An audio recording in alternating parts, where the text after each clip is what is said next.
कुरुक्षेत्र का युद्ध चल रहा था, धूल, खून और निराशा का बवंडर। लेकिन इस अफरा तफरी के बीच एक अजीब सी शांति का दृश्य भी था। भीष्म पितामह, जो कि लड़ने वाले दोनों भाइयों के दादा थे, बाणों की शैया पर लेटे हुए थे। उनका शरीर सैकड़ों तीरों से बिंधा हुआ उनकी अटूट वफादारी और उनके दुखद भाग्य का प्रमाण था। हर सांस एक कष्ट थी। उनकी बूढ़ी मांसपेशियों का हर हिलना दर्द की सिम्फनी थी। तीर एक क्रूर जानवर के पंजों की तरह उनकी थोड़ी सी भी हरकत पर गहराई में धंसते जा रहे थे। उनकी प्रसिद्ध ताकत, जिसने कभी राज्यों की रक्षा की थी, अब उनके ही कर्मों ने बंदी बना लिया था। भीष्म की ये हालत जीवन और यश की नश्वरता की एक कठोर याद दिलाती थी। उनका दर्द शारीरिक और मानसिक दोनों तरह का पूरे युद्ध के मैदान में गूंज रहा था, जिसने सबसे अनुभवी योद्धा को भी चुप करा दिया था। अपने पूजनीय बुजुर्ग को असहाय और टूटा हुआ देखकर उनके अस्तित्व की जड़ हिल गई थी। फिर भी भीष्म की भावना अडिग रही। उनकी आंखें हालांकि दर्द से धुंधली थीं, फिर भी उनमें ज्ञान की एक किरण बाकी थी। उन्होंने अपने भाग्य को स्वीकार कर लिया था, क्योंकि वे जानते थे कि यह उनके विकल्पों का परिणाम था, उनके पिछले कर्मों की कीमत थी। भीष्म की हालत की खबर पूरे देश में फैल गई, जिससे राजा और आम लोग युद्ध के मैदान में आ गए। वे उनका सम्मान करने, उनका आशीर्वाद लेने और शायद उनके दुखों से ज्ञान प्राप्त करने आए थे। आगंतुकों में भगवान कृष्ण भी थे, जो अर्जुन के सारथी थे।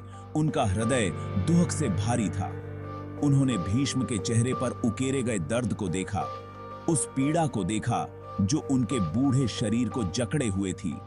हालांकि कृष्ण भीष्म के दुख का कारण जानते थे, लेकिन वे पितामह के अपने अतीत से सीखने के महत्व को भी जानते थे। पितामह, कृष्ण ने उन्हें संबोधित किया। उनकी आवाज करुणा से भरी हुई थी। आपके दर्द से मेरा हृदय व्याकुल है। इस समय आपके मन में क्या विचार चल रहे हैं? भीष्म ने अपनी शेष शक्ति जुटाते हुए कृष्ण की ओर देखा। उनकी आवाज हालांकि कमजोर थी, पर उसमें वर्षों और ज्ञान का भार था। कृष्ण, उन्होंने फुसफुसाते हुए कहा, मैंने एक लंबा जीवन जिया है, सुख और दुख के अनगिनत मौसम देखे हैं। फिर भी मैं इस पीड़ा का कारण नहीं समझ पा रहा हूं। किस पिछले कर्म ने मुझे इस दर्दनाक अंत तक पहुंचाया है? भीष्म का सवाल हवा में लटका हुआ था, एक ऐसा सवाल जो हर इंसान के मन में उठने वाले संदेह और डर को दर्शाता था। हम क्यों दुख सहते हैं? कौन से कर्म, कौन से चुनाव हमें दर्द और निराशा का अनुभव कराते हैं? कृष्ण, दिव्य रणनीतिकार, जानते थे कि एक सीधा जवाब पर्याप्त नहीं होगा। भीष्म, अपनी मानवीय समझ के बंधनों से बंधे हुए को अपने अतीत और वर्तमान के बीच संबंध को देखने की जरूरत थी। उन्हें कर्म, कारण और प्रभाव के नियम के जटिल काम को समझने की जरूरत थी। भीष्म, कृष्ण ने अपनी आवाज धीमी लेकिन दृढ़ रखते हुए कहा, आपका प्रश्न बहुत ही गहरा है। एक ऐसा प्रश्न जो मानव अस्तित्व के केंद्र में है।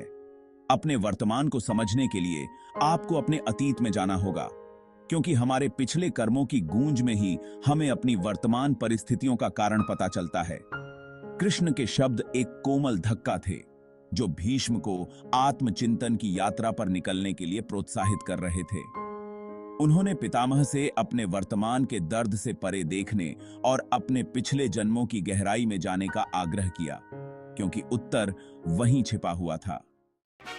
कृष्ण के शब्दों से प्रेरित होकर भीष्म का मन समय के गलियारों से पीछे की ओर भटक गया। उन्होंने अनगिनत जन्मों की यात्रा की, हर एक अपने सुखों, दुखों और सबक से भरा हुआ था। और फिर एक खास जन्म पर ध्यान केंद्रित हुआ। उन्होंने खुद को एक युवा राजा के रूप में पाया, जो शक्तिशाली और गर्वीला था, अपने राज्य पर लोहे के मुट्ठी से शासन करता था। वह अपनी वीरता, न्यायप्रियता के लिए जाने जाते थे, लेकिन साथ ही साथ अपने गुस्से और जल्दबाजी में काम करने की प्रवृत्ति के लिए भी। एक भीषण गर्मी की दोपहर जब राजा शिकार से लौट रहा था, तो उसे रास्ते में एक जहरीला सांप पड़ा हुआ दिखाई दिया। थका हुआ और प्यासा, सांप मुश्किल से अपनी जान बचाए हुए था। राजा ने अपनी वीरता दिखाने का अवसर देखकर अपने घोड़े से उतरकर अपनी तलवार के एक ही वार से उसने सांप पर वार किया और उसकी पूंछ काट दी। जीत पर गर्व करते हुए वह अपने घोड़े पर सवार हुआ और अपनी यात्रा पर चलता रहा, अपने कर्मों के दूरगामी परिणामों से बेखबर।